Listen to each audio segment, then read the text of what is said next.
Good evening. I'm David Ferriero, the Archivist of the United States, and it's a pleasure to welcome you this evening to the William G. McGowan Theater here at the National Archives. Whether you're here in the theater or joining us on YouTube, we're glad you could join us for tonight's discussion about the National World War I Memorial here in Washington. We present this program in partnership with the United States World War I Centennial Commission, and I thank them for their support.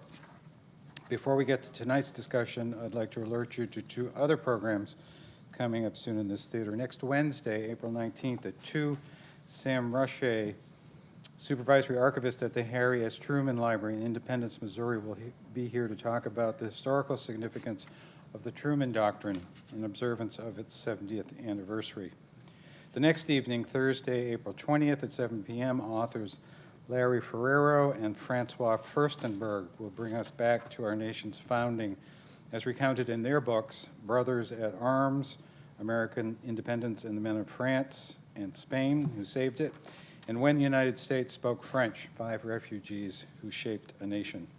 To learn more about these and all of our public programs and exhibits, consult our monthly calendar of events in print or online. There are copies in the lobby along with a sign-up sheet where you can receive it by email.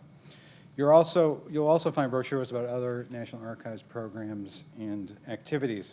And another way to get more involved with the National Archives is to become a member of the National Archives Foundation. The foundation supports all of our education and outreach activity, and there are application forms also in the lobby. And a little known secret that I keep telling everyone about, no one has ever been turned down for membership in the National Archives Foundation. The National Archives is the largest depository of American World War I records. That collection began with our very first accession, the records of 3 defunct World War I era agencies that regulated the supply, distribution, and conservation of food. As many government posters had proclaimed, food will win the war, but fighting men were needed on the fields of France and on the seas. Woodrow Wilson had committed the United States to war with a skeleton fighting force. Between the regular army and the National Guard, the nation's military might rested on fewer than 200,000 men. After instituting a national draft, more than 4 million doughboys served in the United States Army, and half of those fought overseas. The records of those millions of men and women who served as nurses, telephone operators, and Navy yeomen eventually swelled the holdings of the National Archives. They were joined by 24 million draft registration cards, military operational records, and records of civilian agencies that supported the war effort. America's wartime activities were extensively documented on film, both photograph and motion picture. And a generous gift from an anonymous donor has recently allowed us to preserve and digitize World War I and World War II motion picture films. The World War I footage alone amounts to nearly 150 miles of film. We've also digitized more than 100,000 World War I photographs and made them available in the National Archives online catalog. The soldiers, sailors, and Marines returning to America at war's end lived through boom times and bust. The Great Depression and rising global tensions consumed the nation's attention. World War I, the Great War, the World War, the war to end all wars, was soon overshadowed by the country's immersion into World War II. Upon the centennial of the war, we acknowledge and honor the service and sacrifices of those who served over there with a new memorial in the nation's capital. Now it's my pleasure to introduce the Vice Chair of the U.S. World War I Centennial Commission, Edwin Fountain. Edwin served as General Counsel of the American Battle Monuments Commission and was a partner in the Washington, D.C. office of the international law firm Jones Day, where he practiced for 24 years. And he's the grandson of 2 World War I veterans. Ladies and gentlemen, please welcome Edwin Fountain.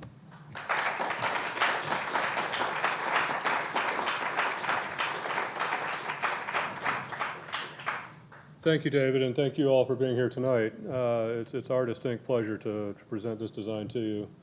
This is a project that I've been working on for 9 years now that the Commission took up and soon after we were formed in 2013.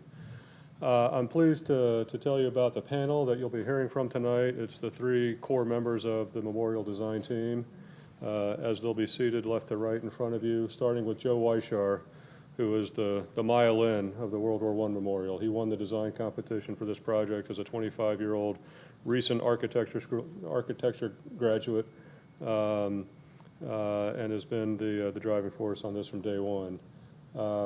Sabin Howard is one of the leading figurative sculptors in the world today, was brought onto this project by Joe early on. And then finally, Phoebe Lickwar, a distinguished educator, scholar, writer, and practitioner in landscape architecture, and most notably for our purposes, was part of the team that designed the National 9/11 Memorial in New York City. Fuller biographies are in your program, but with that brief introduction, please join me in welcoming Joe, Sabin, and Phoebe onto the stage.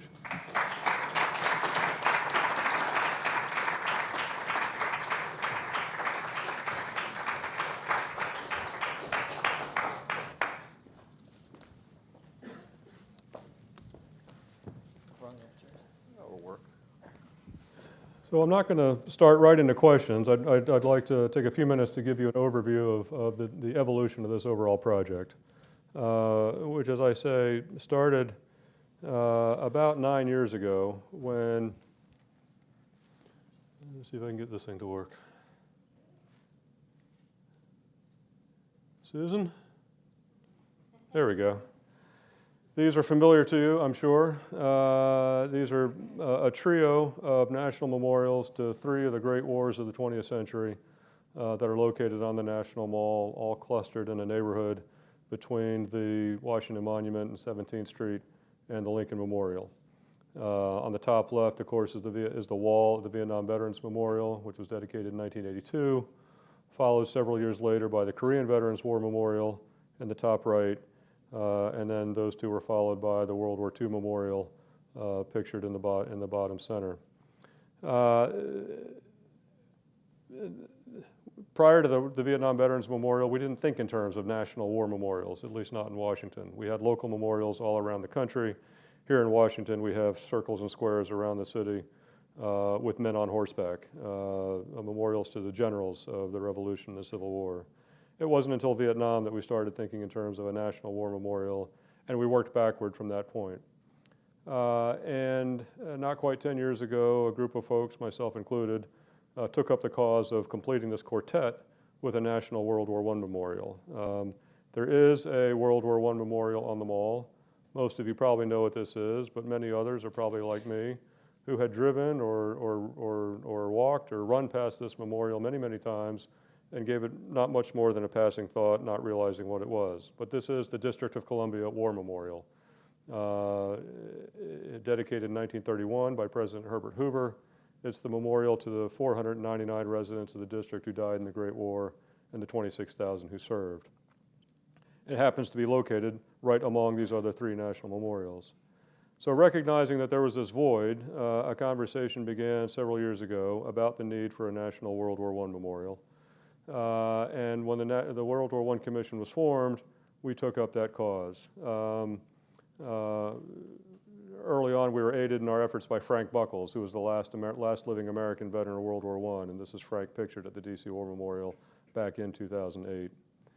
One question we get is, why do we need a National World War I memorial? After all, those veterans are all gone. This is a war that happened 100 years ago. Why do they need a memorial?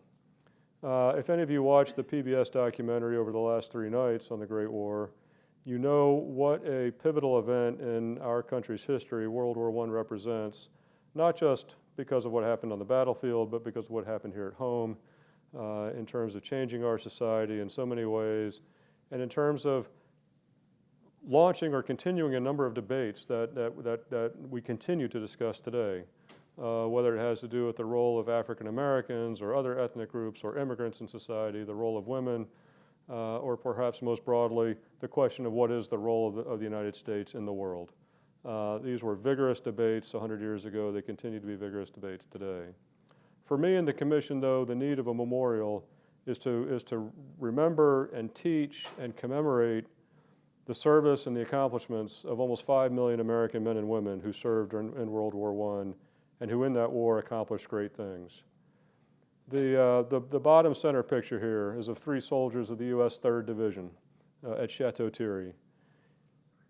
We entered the war in April 1917. Of course, it took us more than a year to be able to deliver troops in force to the theater in Europe. And the Germans, knowing that we were coming, knew they had one shot to end the war before we arrived in force. And so they launched a series of offensives in the spring of 1918 intended to drive the British and French to the peace table before we got there.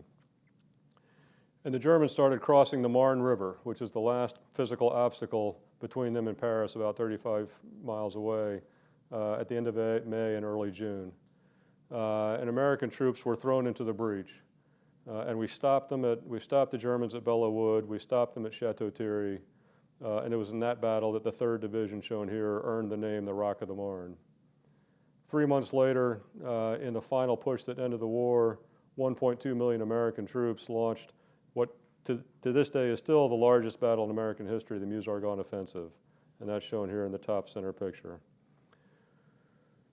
One of the stories of the Meuse-Argonne Offensive is that of the Lost Battalion. Here on the left is Charles Whittlesey, who, like me, was a lawyer before he went off to serve in the war. He led a unit of 500 men in the Meuse-Argonne Offensive that found themselves cut off from their flanking units and ultimately surrounded by German troops in a ravine. For 6 days in early October 1918, they held out against repeated artillery, grenade, gas, hand-to-hand assaults by the Germans, even shelling from their own artillery. Of the 550 men that walked into that ravine, 200 walked out. The rest were dead, wounded, or missing. Charles Whittlesey received the Medal of Honor, and 3 years later took his own life. PTSD is not a new syndrome for us. There's the broad story of American participation in the war, and then there are individual stories of valor that are no less worthy of commemoration than the ones that are more familiar to us from the Civil War previously, or World War II, or Korea, or Vietnam since. On the left here is Private Henry Johnson, who, with one of his comrades, Needham Roberts, was out in a forward sentry post one night when they were attacked by 20 German soldiers. Roberts was injured severely very early on. Johnson went out to save his comrade and fought off the entire platoon of 20 Germans, killing 6, wounding several more. For that, Teddy Roosevelt called him one of the 5 bravest men of the war. On the right is William Shemin, the son of Russian immigrants, who was with another different unit of American troops. And after his commanding officer was wounded, Shemin took over command of the unit and went out into no man's land repeatedly to rescue and bring back to the lines members of his unit who were wounded and bleeding on the field. Both of these men were posthumously awarded the Medal of Honor by President Obama in 2015. These are stories that need to be remembered and they need to be told. But these accomplishments came at a great cost. The United States lost 116,000 men in the war. In 6 months of our most serious fighting, we lost over 53,000 men, more than in 8 years of the Vietnam War. We lost more men in a month in World War I than we've lost in the last 15 years of the global war on terror. Measured against the size of today's population, we lost the equivalent of 350,000 citizens.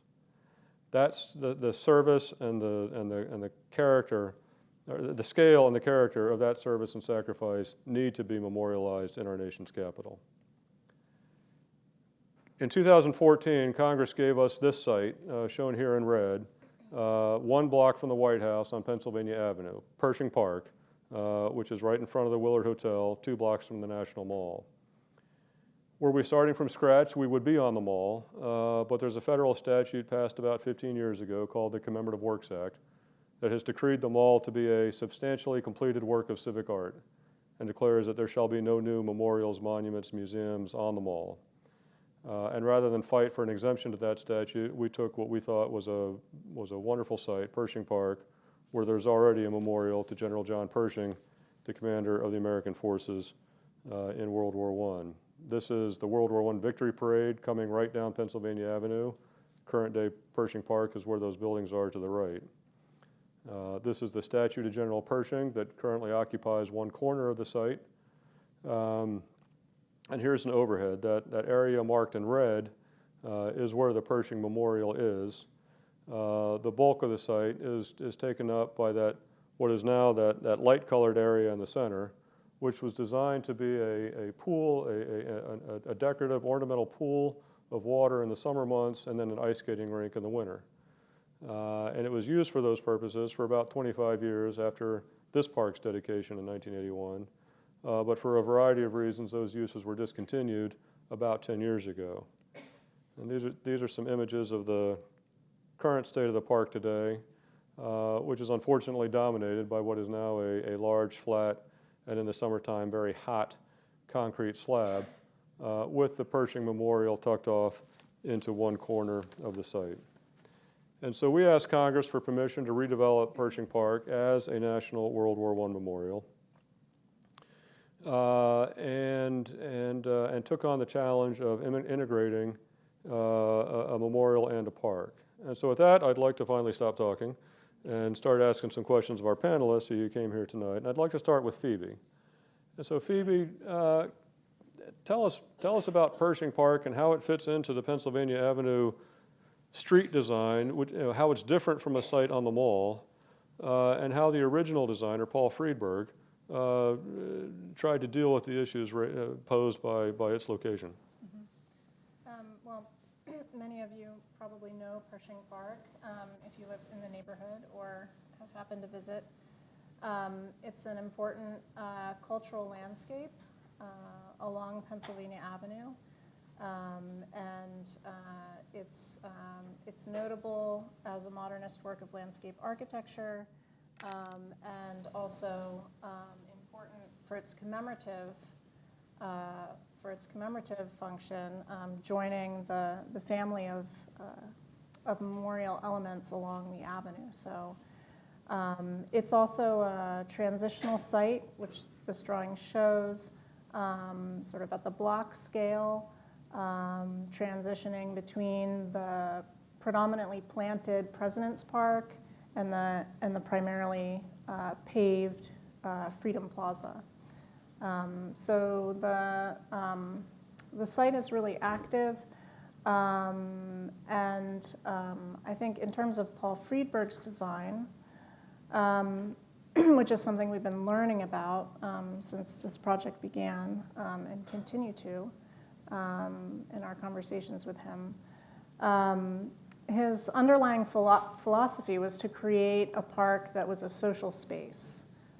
So he was really interested in how people coming to this park could be both spectators and actors, and really wanted to invite the life of the city into this park.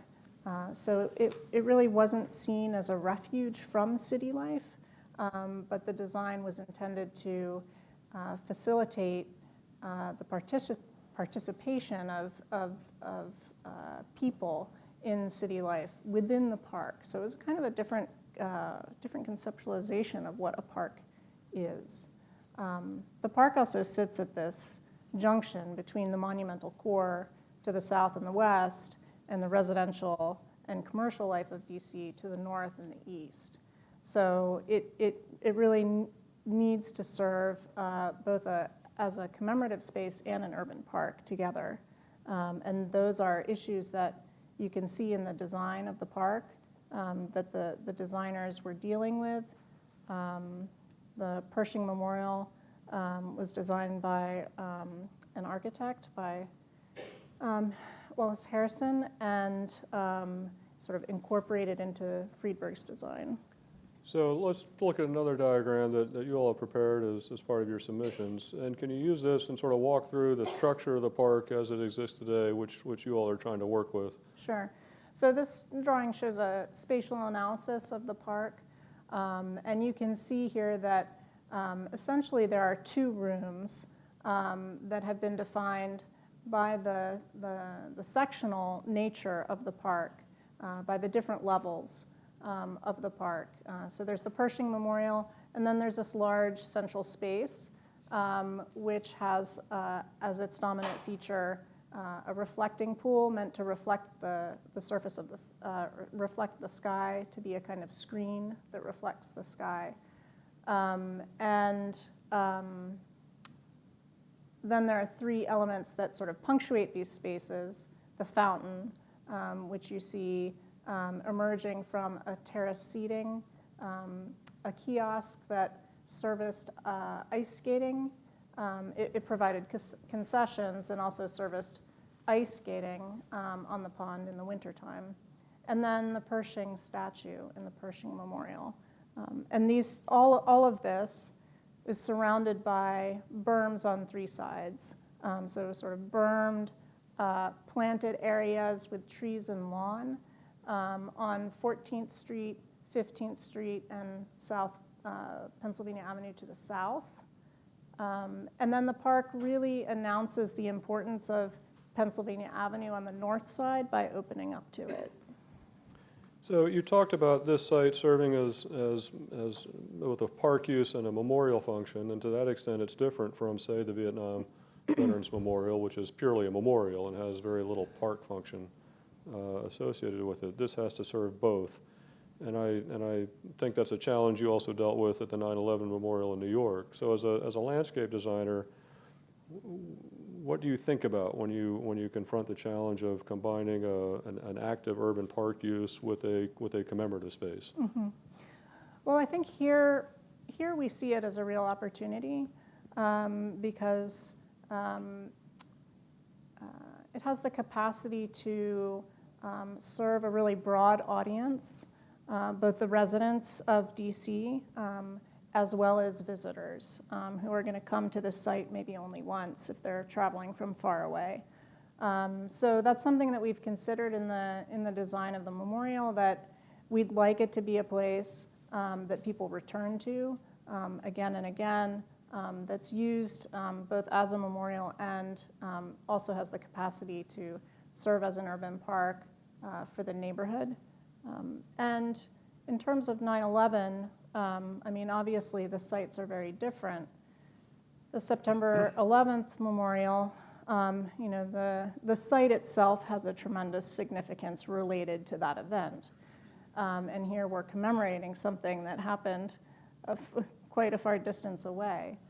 I think that fundamental to the design of the 9/11 memorial was that it needed to be both a park and a memorial. And the reason for that is because renewing the life of Lower Manhattan was part of the memorial process. That it wasn't just acknowledging the tragedy, it was also bringing back life to Lower Manhattan that was needed. And the trees in that memorial were a symbol of renewal. And really significant in that way. Joe, let's turn to you. And this is your competition-winning design. Mm-hmm. Let me ask you first, what motivated you to enter this competition? A whole variety of factors. So I came across the competition online and had no idea that there wasn't even a World War I memorial when I found it. And that initial kind of spark of learning that there was a memorial, that there could be something that I could participate in our nation's capital, that was, I mean, an initial spot on the map. But when I started really digging into what it would mean, what it could be, is when I started finding all the stories and letters and photographs of these people who were involved in the war. And I started finding, the median age of most soldiers in World War I was 26. And at the time, I was 25. And so, I felt really connected to them. If I was alive 100 years ago, I would have been in World War I. This would have been a part of my life. And then more research, and I don't even think you know this, Frank Buckles actually passed away on my 21st birthday. Is that right? Yeah. And so, again, it was another layer that, even if I hadn't made it to this point in the competition, I wanted to be involved in some way in this process. And I don't know how that would be, but, submitting design was that first step. And luckily it turned out the way it did. So you've heard the variety of challenges that Phoebe laid out. How did you set about to respond to those challenges? So I think the way that came about, kind of the design and work through the process, was different than a lot of the other submission entries. A lot of people, saw this park as maybe blemished or deteriorated and just kind of wanted to wipe the slate clean. But we really had an opportunity, and still do with this park, that there is a life to it. There's a life to the neighborhood, and if you can renew that, you can capitalize on the success of what was there before. And so I've never seen this as a deteriorated park, but as something that can come back. And the memorial is a way to bring that new life to the park. And the two can really feed off each other. So the initial concept for, you see up on the screen, what I wanted to do with the first design was unwork some of the things that I saw as kind of the initial flaws before I really knew the park well. And so I always saw that lower sunken center with the pool as being a detractor from the park, but it was because I saw it as the empty bit of concrete that it is. And so that part is really what I went after with the memorial. And so you see on the screen is this raised park space. I never wanted to change the park from being a park. It always had to serve that function first. And the memorial was always, I always saw it as a way of seamlessly tying in the two, where you never knew where the line was between, am I in the park or am I at the memorial? And I always thought it was really important because people have to come to this park and eat their lunch and have a place to sit and enjoy or have a picnic or something. But then, like the Navy Memorial out across the street, it has to also occasionally serve a commemorative function and has to function like a memorial. And so combining those two things was always really important, and really how the design came about. So this design is centered on this monumental work of bas-relief sculpture that forms sort of a retaining wall, right, in a practical sense, between the raised lawn, if you will, and then the lower paved portion. But I take it that the bas-relief sculpture means more than just a retaining wall. Why did you choose that as the central memorial element in the design? And I think Sabin will talk more about this, but he might even interject. But we have, as a society, we have this relationship with walls dating back thousands of years, and they're how we memorialize and commemorate events in our history. And so I didn't want to change and come up with a new form or something that's never been done. I wanted to use what people recognize and are used to using for commemoration. And then the idea of using bas-relief, and again, Sabin will speak more about this, is there are ways that we tie ourselves to these walls. In the case of the Vietnam Memorial, it's the names, but also it's the reflection that you see in the surface of the polished granite. And we have a wonderful opportunity with this memorial, because we have no living veterans, that we can remember them and bring them back in a way that even if they're just in the surface or below the surface, you could still reach out and touch them. And that's kind of how the bas-relief came to be, is making forms and that people recognize and people would see themselves in the wall and reach out and touch it. Sabin, you want to chime in? Yeah, when we were doing that part of the competition, initially we had 3 reliefs going on, a beginning, a middle, and an end. And then through the meetings that we took with the commission, it evolved into a single wall. My idea from the beginning that I brought to Joe, and I think this is where we meshed, was we needed to make an art that talked about the sacred. a lot of the work that I have seen in the art world is ironic. And so it was very important that we make something that everybody could understand on all levels of society. And I felt a relief was a perfect situation here to create a visual narrative where people would walk along the wall. The scene would actually change, like a movie, and you could tell something with relatively, if it was in the round, it would become too complex. A relief wall, you could get away with less form, but more story. So the layers of history, the layers of humanity, the layers of story and what happened could be handled in a way that was, I don't want to say simplistic, but that was almost like French food. It's boiled down to its essence. And the relief form, to me, when we discussed this, seemed like the perfect solution. We're going to come back to the story and the narrative in just a minute. But Joe, as anyone who knows anything about memorial design in Washington, you know that the first design is not the last. And so this design, needless to say, has evolved a bit. And this is the plan of the current design that will be taken to the review agencies the next month or so. So Joe, tell us about sort of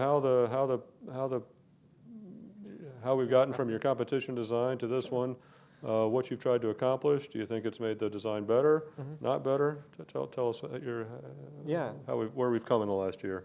Exactly. It's been a crazy process last year. So like Sabin said, with the French soup really being boiled down to its essence, we've had to kind of find what those essential things were in the original design and respond to the park and make them stronger. Because of the park and its historic significance, we've really been asked to work more with what's there and what it could be. And I think at every step of the way, it's been a challenge to get rid of something that was in the original design, but we found ways to weave it back in. And so with the wall, we've lost a lot of kind of the length of the bronze and what was there, but bringing back in the pool element, we can reflect that wall down into the water and double its area. And so every bit has been kind of a give and take and what works, what doesn't.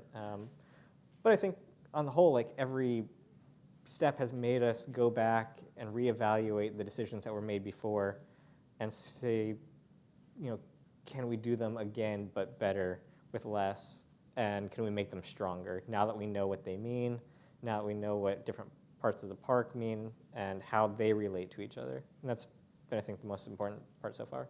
So using the plan here as a guide, sort of walk the audience through what the elements are and how they're arranged. Sure. So the bas-relief wall, that was the original east face of the competition design. I don't know if you want to flip back, point that out. So the face that's kind of flat, the number 3 that's on there, is the bas-relief wall, and that's been pushed west into kind of the stair on the west side of the existing park. And then the fountain, that hopefully we can bring the fountain back and really use that to kind of regenerate some of the life of the park that was there, becomes a reflecting pool for the wall. And then, perfect. And then the wall is reflected in the water. And then we've shrunk the pool just a little bit to allow people to get to the wall, because it's still very important for us that people can touch it and engage with the wall. That there's something very powerful in having a tactile experience with the memorial, and it's not something that you view from afar, or it's not a drive-by experience like so many of the other memorials are. You're there, you're touching it, and you leave your own impression. And that's, I think, the wonderful thing about the bronze is, over time the patina will wear away from the fingerprints and where people touch it, and they'll make their own mark on the memorial. Yeah, when we were in the competition and Joe and I were presenting to you, I made the analogy that we are taking the Parthenon frieze, which is 65 feet up in the air, and bringing it down to street level so that people can actually reach out and touch a museum quality piece of art. And the experience changes completely because here it's unattainable. Here it's right in front of you and it becomes completely interactive. And yeah, on that point, World War I being so long ago, by time and its separation through time has become somewhat unattainable, but bringing it back into such a high visibility and be able to touch it has always been kind of at the forefront of this process. So Joe, you're also an artist, but you're not a sculptor. Right, So not a sculptor. So you had to go out and find one. I did. How did you get Sabin Howard? With a net. Yeah, with Google. So that was a fun process because I had just made the short list of the competition and had sat down for the first time with the commission to start kind of the back and forth and refine the design for the final stage of the competition. And it might have even been you, Edwin, who said to me, like, it looks like you've got some sculpture here. And somebody else chimed in and said, do you know any sculptors? And I'm thinking, oh, I'm 25, no. So, of course, I go out and I Google sculptor, American sculptors, and came across, Gaudin's work and all this stuff, and I was like, oh, this is great. And then found out he was dead. So I went to American Sculptor Living and came across the National Sculpture Society's website and sat down with a legal pad and went website to website of their listed members. And 200 members later, I came across Sabin's work. And so Sabin had actually entered the competition himself beforehand, and I'd seen his entry and seen the drawing and said, that's what I want, if I can find that guy. And went to his website and found the drawing, and I sent him an email that night, like just a couple hours later, and he responded with it. He called me 2 hours later, and it's been a wonderful partnership ever since. It has. Sabin, I keep forgetting that you were in the first round of the competition. Yeah. And so obviously you had an interest in this before Joe contacted you. What appealed to you about this? Well, the words I wanted to play within the arena come to mind. Teddy Roosevelt. Yep. And the whole concept of playing it forward, for me, is very important to make art that is playing forward the tradition of figurative Italian Renaissance, Greco-Roman art. It's a phenomenal way of presenting us. Art is us. It represents us culturally. And personally, I don't want to be represented by cinder blocks on the floor. So I received a phone call in May, and I'd never entered a contest in my life. I've worked privately. All my work is with a client. The client says, well, we'd like to do this. The discussion is done, and I go to work and make the sculpture. It's quite a different process here. With this process, though, the visibility is enormous. It's global. So the message that I wish to carry forth with my work gets seen, and it gives an alternative to what's going on in the art world in a way that has great significance, not only for myself, but also for the people that see it. And I've come to realize, I've been making art now for 35 years, that really you don't make art for yourself in the studio. You make art for other people, for the interaction that you have with your audience.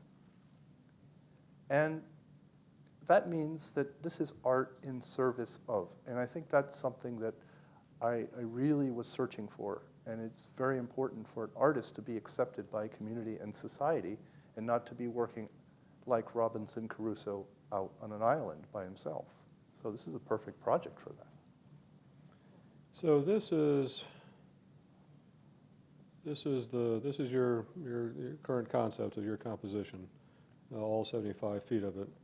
I think it might help if we sort of look at some closer views. And if you read this top and then bottom, it reads left to right. Yeah. And why don't you, first of all, why do you think figure to form is appropriate for a World War I memorial as opposed to other modes of expression? Several reasons. World War I is called the Forgotten War, and it's my job to change that title. We don't want this to be a war that just disappeared. It's a moment in history that changed the world, and it's at the moment that World War I ends, the way that people conceived of themselves in the universe, let's call it, changed. There was no longer a sense of God or divine order. 22 million people die. Just in the war, I think 37 million died globally from other things as well. The idea of correctness or divinity or God, in parentheses, disappears, and you begin this new way of looking at ourselves. Modernism begins. And then the way that the world is defined in terms of countries and monarchies, this disappears. And America changes as well, going from an agrarian nation to an industrial superpower. I felt, how do you tell this story to everybody in a way that's not like abstract and conceptual, so that when people go see it, the memorial does what it's supposed to do. It's memorialize. It's supposed to make you remember the past. And hopefully then you don't repeat the past. You don't repeat the same mistakes. So being a figurative artist, for me, it's like, okay, I can show emotion, I can show movement, I can show drama through the figure. And people that are not into the arts will be interested because it's something that they can associate with, because it's a portrayal of us. So take us through your work here. What themes are you trying to convey? What are you trying to evoke? And how are you trying to do those things? Well, I want to mention here that this was not me alone. This was a collaborative process with the commission, specifically Edwin. And the collaborative process led me through 12 iterations. This was not just done overnight. 12 iterations over 9 months. And the reason being is because there's so many things that we had to cover and make it, like I was saying before, like a well-concentrated thing that when people would see it, they would have a visceral reaction. And we came up with a story that would be an allegory and an emotional truth, let's call it. It's not historical. It's an emotional truth of what one soldier went through in his voyage from home front, battlefield, to returning home. And I felt that that was a really powerful way to exemplify the United States in a way that kind of like would give a sense of drama and emotion to World War I, rather than it being something that happened only 100 years ago. So we came up with a beginning, a middle, and an end. And then with your help and advice and me going back to the studio or the lab, we came up with 5 scenes that told the story succinctly, which is the first scene being on my right, which is the daughter handing the father the helmet with the wife behind the husband. The next scene moves into the marriage where the wife bids adieu to her husband, and then you have this wrapping or intertwining of arms, and then the next scene after that is the husband moves forward with his comrades in arms. And each of these scenes moves at a different kinetic speed, and they all move towards the future. So then you get into the battle scene with the trench representing the... And that's in the lower left, yeah, on the screen. That's right. The Atlantic Ocean, with the trench is the Atlantic Ocean, and you have a sense of this unity of soldiers. I think we did the battle scene over, what, like 4 or 5 times? Several. Yeah. Yes. Yeah. And I would say, this is like really, for me, it's like I'm not used to being criticized, you know, it's like. You want to talk for a minute about your method? Yeah. I think this is really relevant. I work with real people. Why? Because real people bring a part of the puzzle in the creative process to the table that I cannot do alone. And you're talking about people as models. Yeah. Models, life models. So I went out and I did a bunch of searches, and I went through 15 people, maybe 20 at the end of the day. And I came up with a group of young men and one man who was a little bit older that actually brought a lot of energy to the story. One of these people had actually had a great grandfather that had died in World War I and a great uncle that had come home from World War I and with his service revolver had shot his wife and shot his daughter. And so he grew up in that home, and he came into my studio, and the way that I work is I have a platform and I have a light like a stage, and it's elevated, so it's not ground level because art is about elevating. You don't want to look at it at the same level as you look at life, but you want to be looking up into the figure.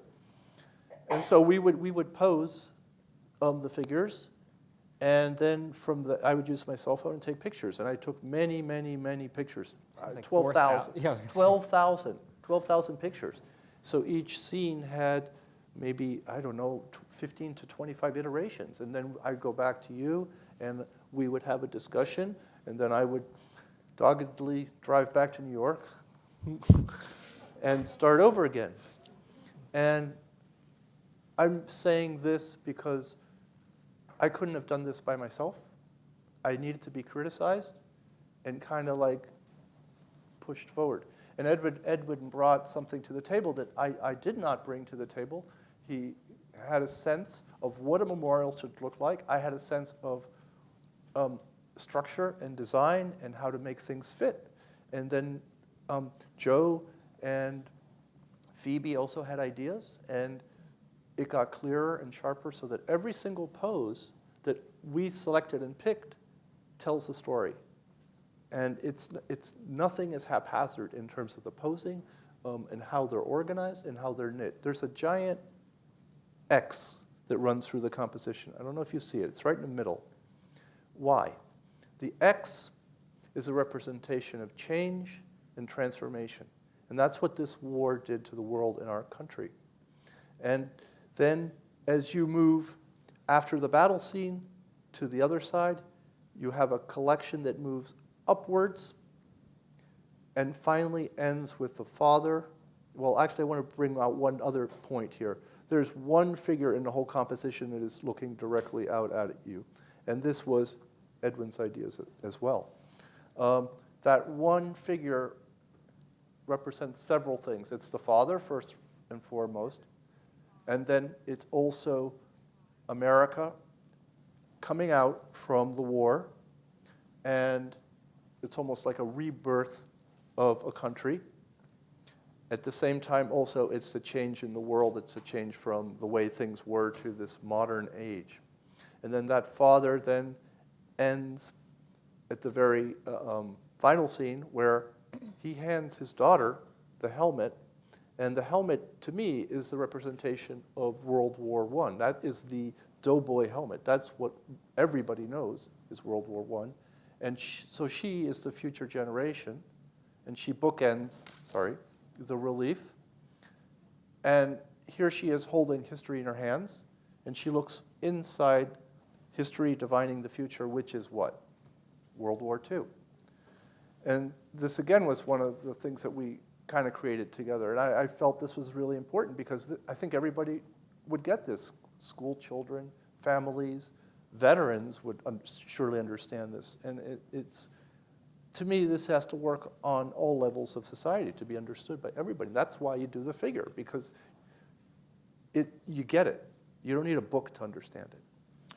One of the challenges of this memorial is we're not building it for the veterans of the war. Right. The Vietnam Memorial is a place of grieving.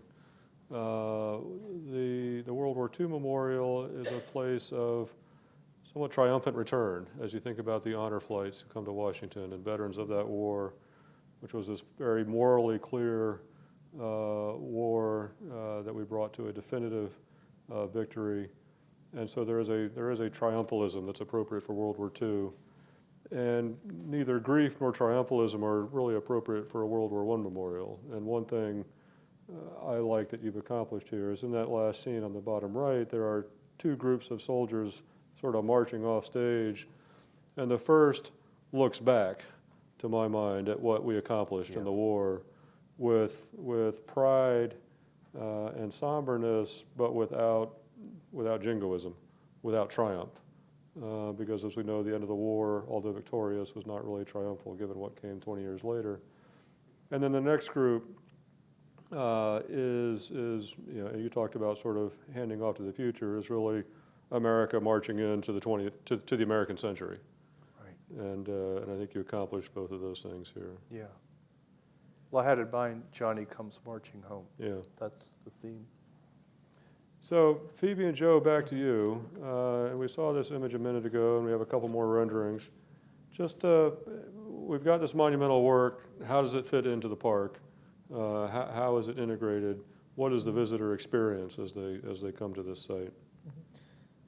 Yeah, so I think in terms of the visitor experience, in a lot of ways we're trying to kind of parallel, if we can, what's happening on the wall. That, along with this being the narrative on the wall, if you can create a sequence and a narrative to get to the wall, to pass by the wall, you can tie the two together.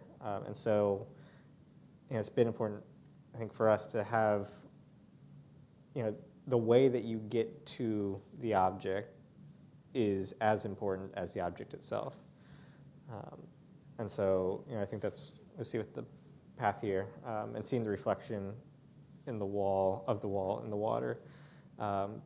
Working with Sabin has been really great because there have been so many things that I haven't thought about sculpture until meeting him. Because there's a depth that you see the wall at from 70 feet. There's a way of seeing it from 30 feet. There's a way from seeing it 15 feet. And then there's a way of seeing it when you're touching it.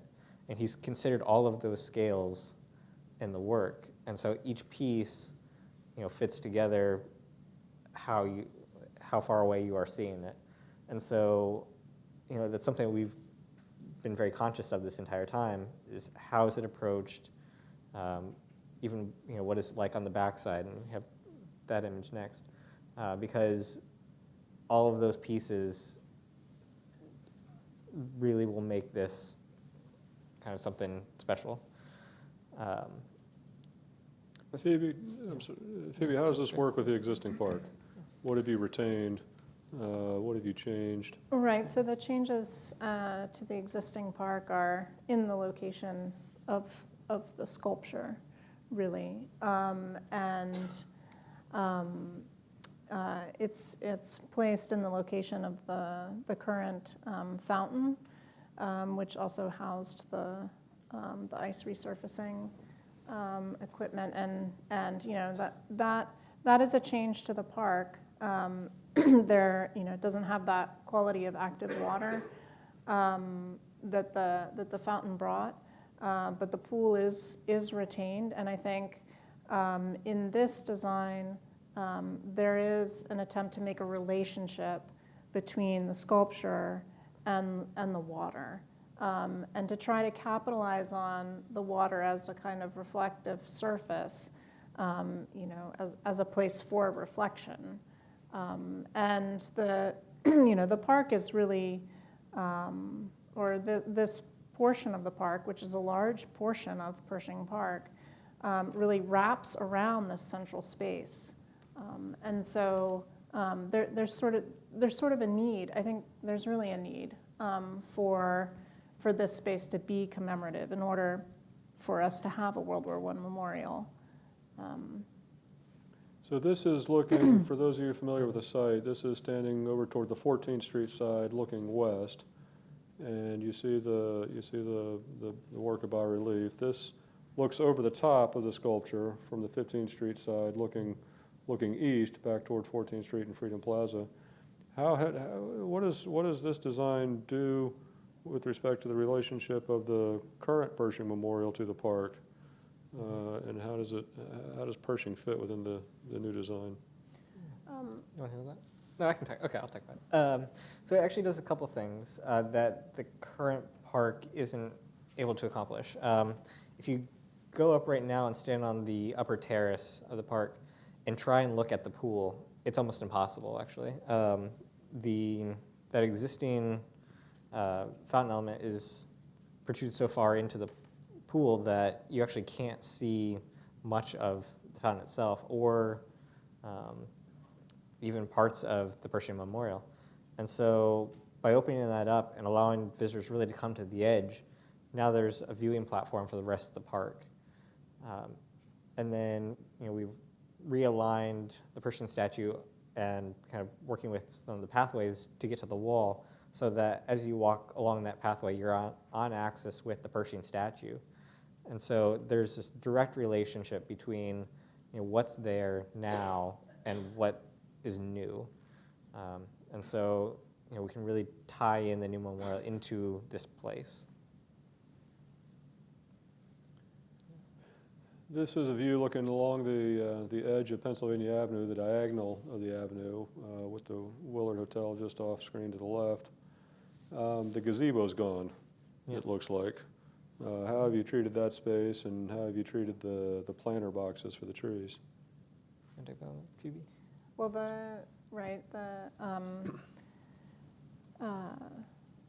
the kiosk is gone. The kiosk, there's not a desire to serve concessions anymore at the memorial, and nor is there a need for access to the underground locker rooms and the facilities that were serving the ice skating. And so we've maintained the circular plinth that the kiosk sits on, but used it as a location for the flag. And another thing that this does is it opens up the park quite a bit while still maintaining that sort of point, pivot point that the kiosk serves currently between levels, between the Pennsylvania Avenue terrace behind it in this view and the lower area. And you can't, it's a little faint here, but I guess you can, you've preserved the sight line to the Capitol Dome down this edge. That's right. So there's this idea that the planters could hold commemorative material, words, inscriptions of some sort, but they're in their current locations. And yeah, that was an important consideration, was maintaining the view shed along Pennsylvania Avenue to the Capitol. And having a commemorative element on Pennsylvania Avenue really, I think, will help bring people into the memorial further and into the park further, because it'll be a way that they can engage with the park right from the sidewalk.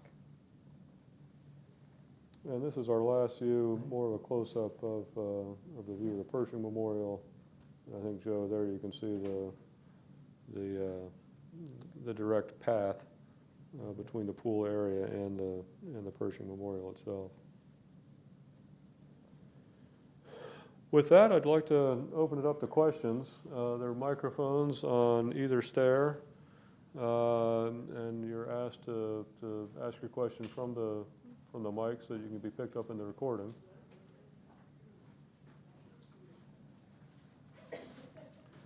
Joe, while people are coming up for questions, let me ask you this. I have the impression that you've had a fairly intensive graduate level seminar over the last year or so. Yes. What's this experience been like for you as a fledgling architect?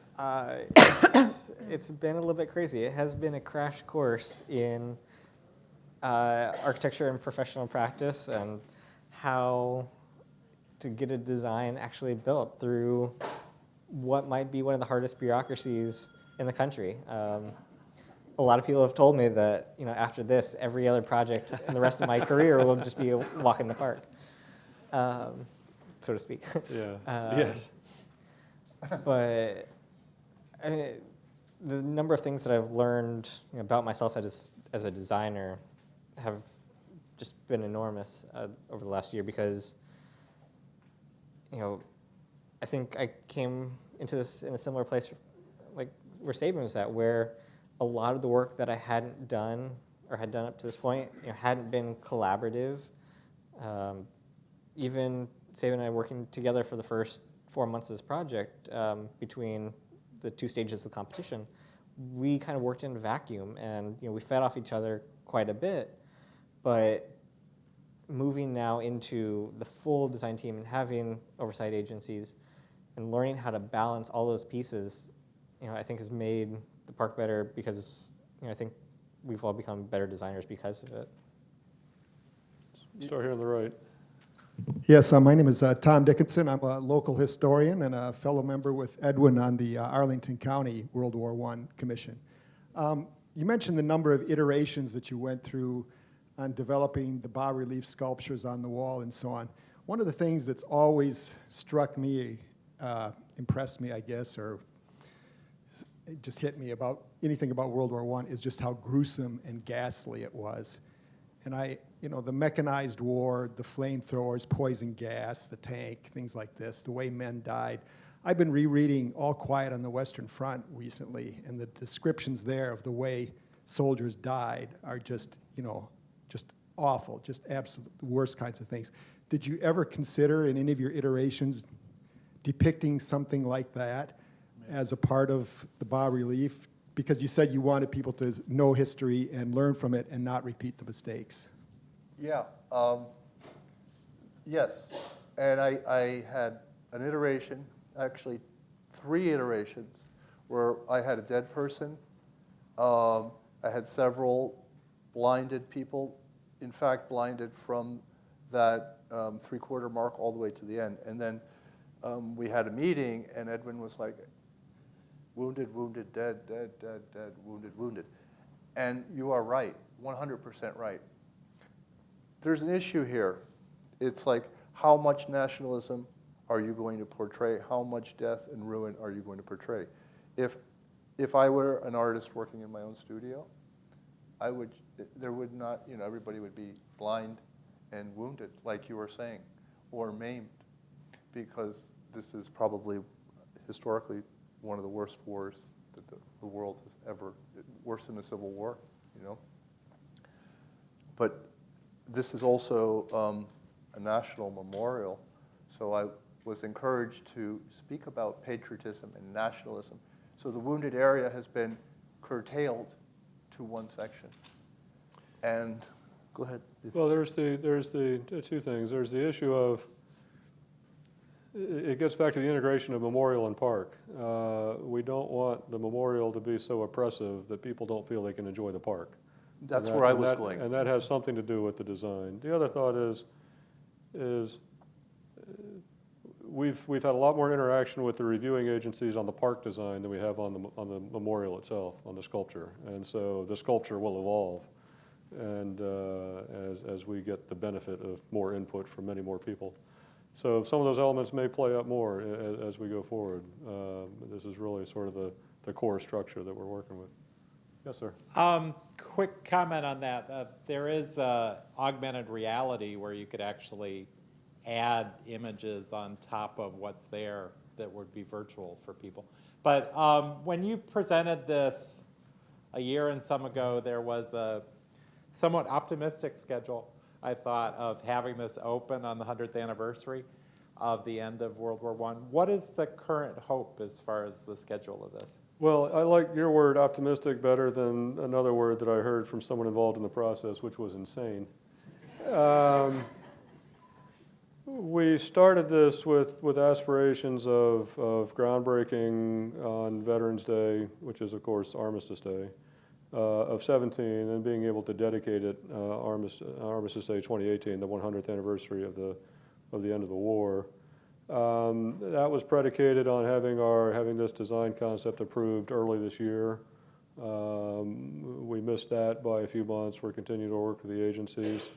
I think we can still do a groundbreaking within the centennial period, I think at this point it's fair to say we're not going to have something that we can dedicate by Armistice Day 2018, which I'm fine with, because we got one shot to do this, and you've got to get it right. You got to take the time to get it right. And as we could be pretty well locked in on the sculptural design, but as we start thinking in terms of a flagship as an additional commemorative element, using these planter boxes as other elements, maximizing the park programming, there's an awful lot to think about still with respect to this park. I frankly think we'd be forcing the issue if we tried to have this done in the next 18 months. So, as I say, I think we can easily still have a groundbreaking within the centennial period.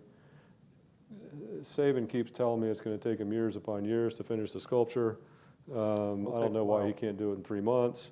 We'll negotiate that. I'm working on it. So that's sort of where we are on the timeline. Yes, sir.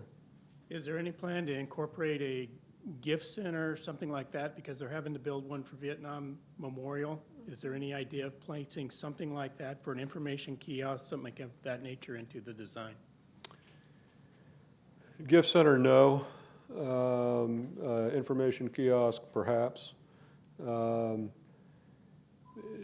Phoebe talked about there not being a desire for concession or a need to the skate rental, whatnot. There are many, many stakeholders in this site, and they don't all have the same view about what the site needs. We're starting now with really the core skeleton of the site. Once concept is approved, there will then be discussions about ancillary elements that the site may have. And so there may be some sort of interpretive or informational kiosk that could take any number of forms. It could have augmented reality of some sort. It could have electronic information in terms of screens. At World War II, there's on the mall, there's a World War II registry that people can access electronically. There's not a yes or no to those answers yet. We sort of have to first figure out the core design of the park and then start thinking more about bells and whistles. Thank you. Yes, ma'am. Sorry.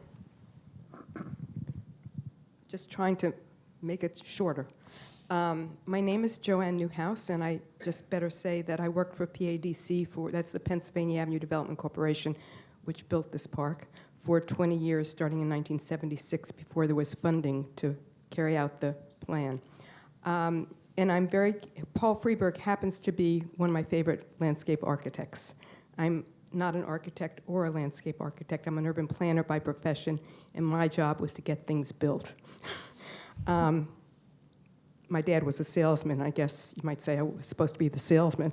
So I was not terribly happy personally with the choice of Omi van Sweden because of the types of flora they tended to specialize in, and that was a real change in the atmosphere of the park.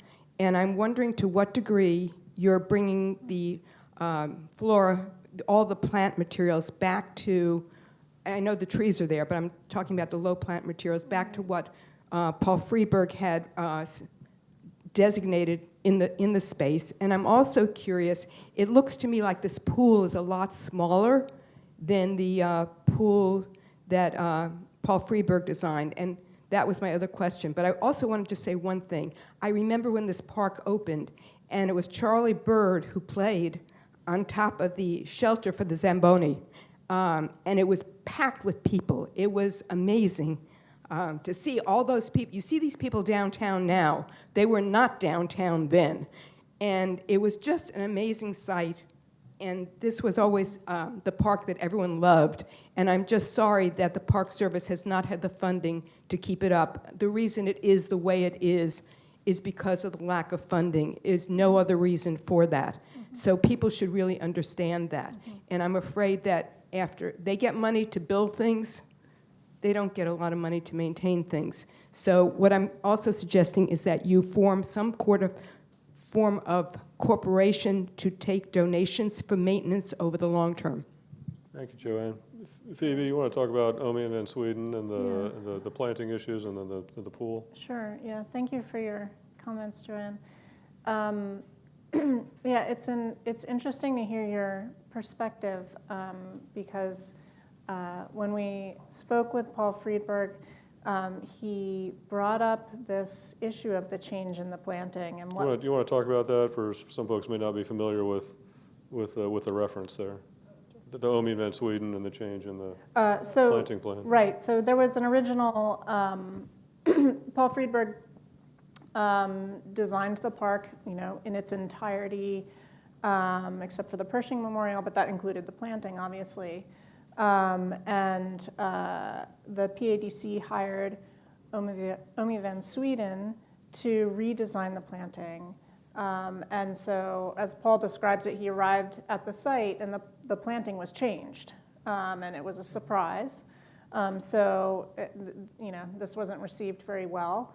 You can imagine if a designer goes back and a change has been made without his knowing how he might react. But he told us that over time, he thought it was a really valuable addition to the park, and that he grew to really appreciate it, and that he felt that the life of the planting that was their contribution, mainly the understory planting, but there was also some replacement of species of the understory trees or a substitution of species of understory trees.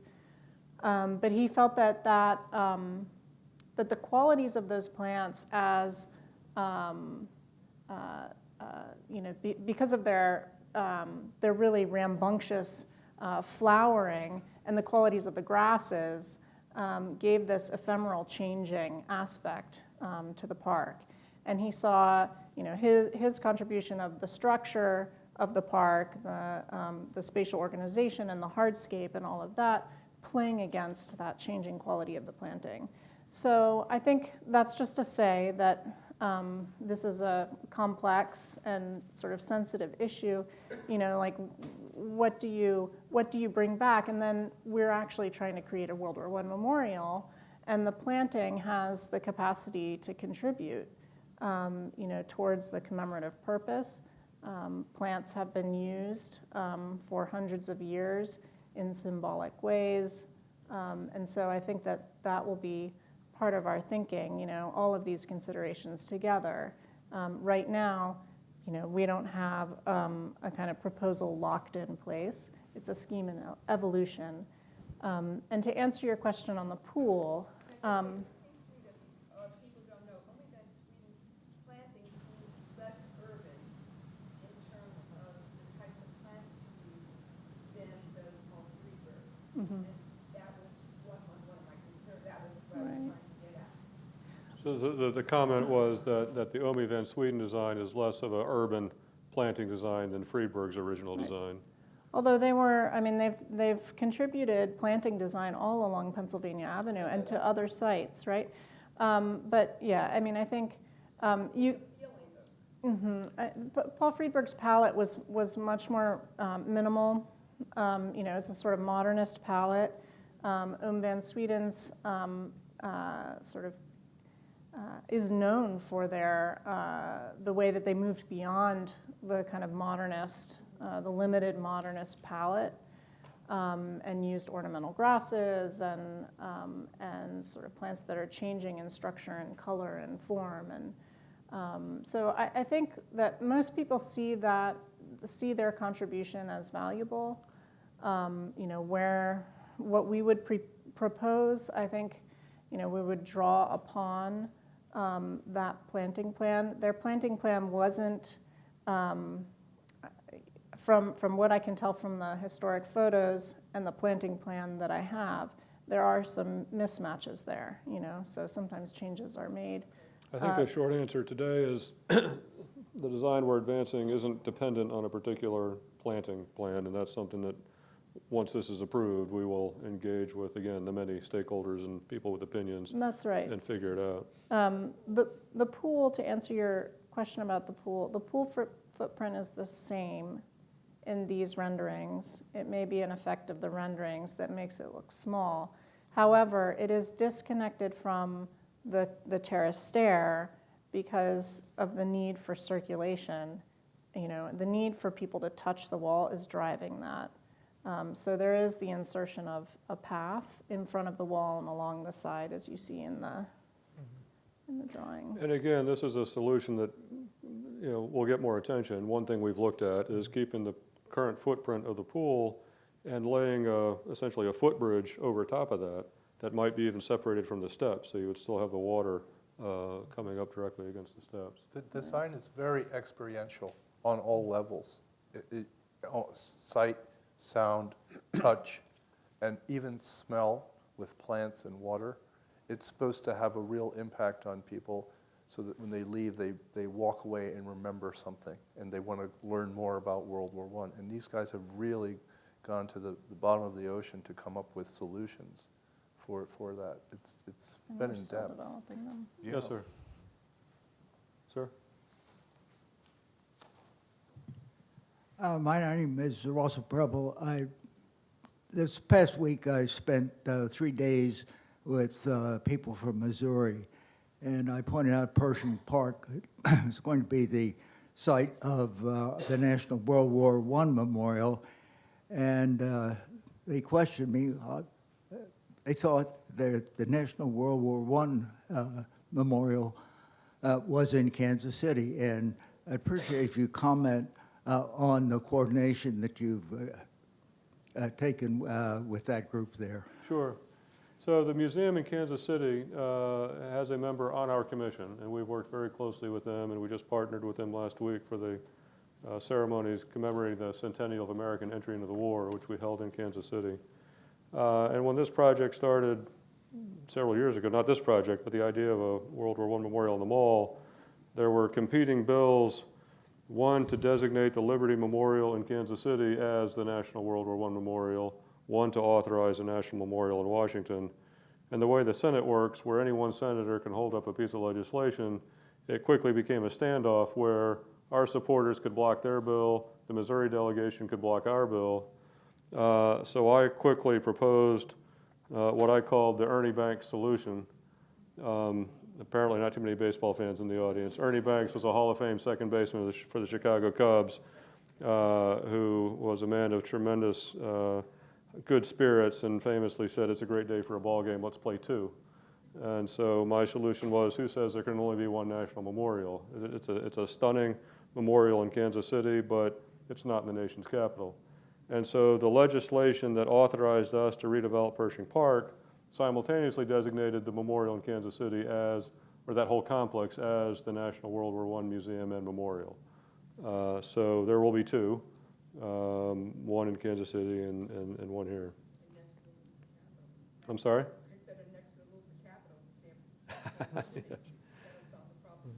Yes, sir.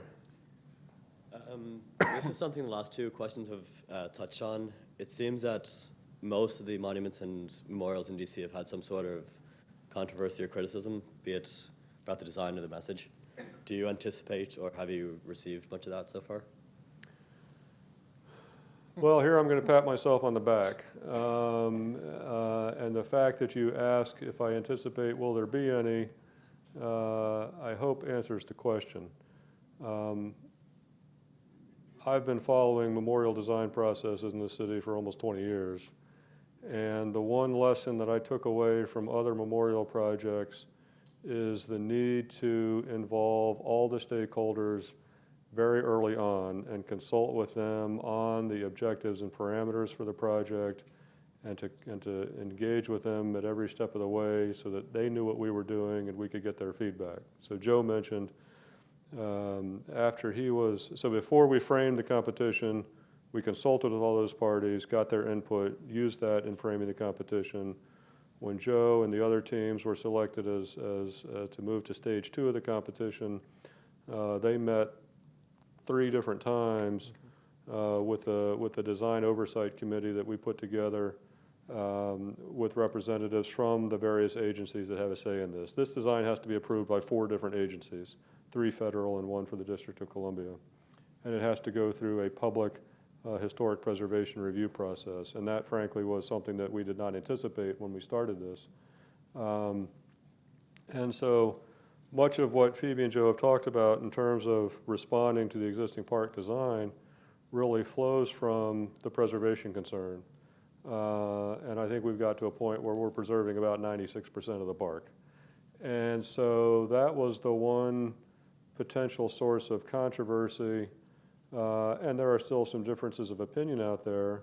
But I think we have responded to that in a way that it's not going to be a controversy. The other thing we did, taking a lesson from another well-known memorial project, is we went to Sandra Pershing on day one, the last heir of General Pershing, obviously who the park is named for, and told her what we were trying to accomplish and how we were going about it, and brought her on board very early on, and she's been very supportive of the project.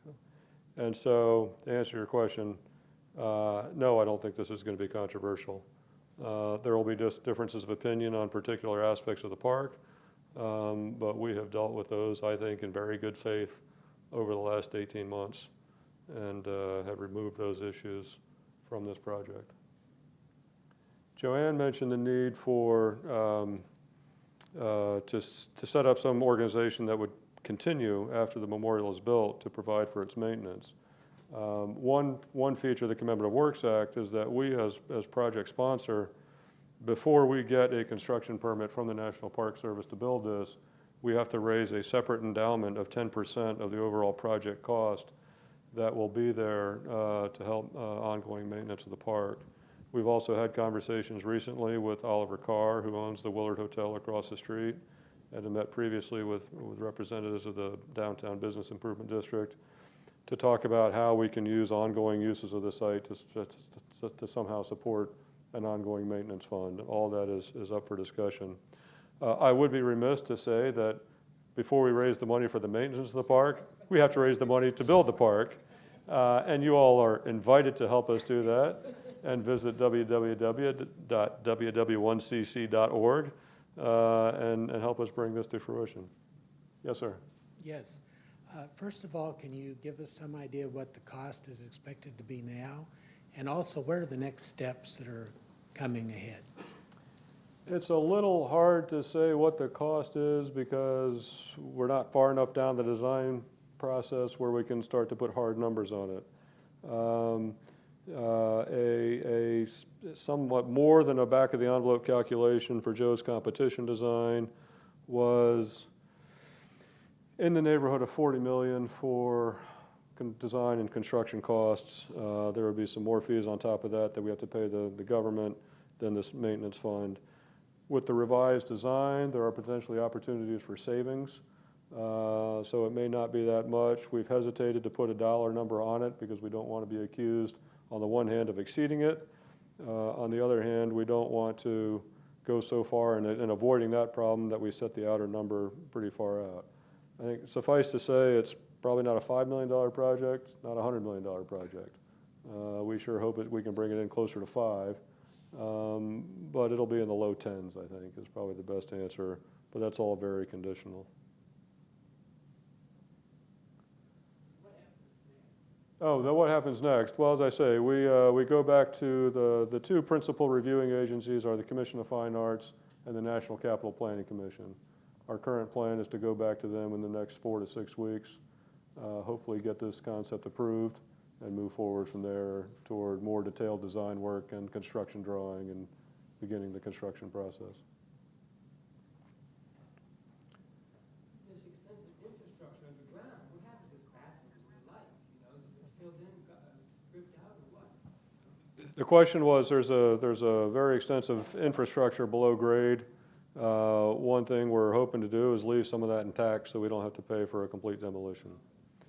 So I'd like to thank all of you for coming today. I'd like to thank the panel, Joe, Phoebe, and Sabin. Thank you. Thank you.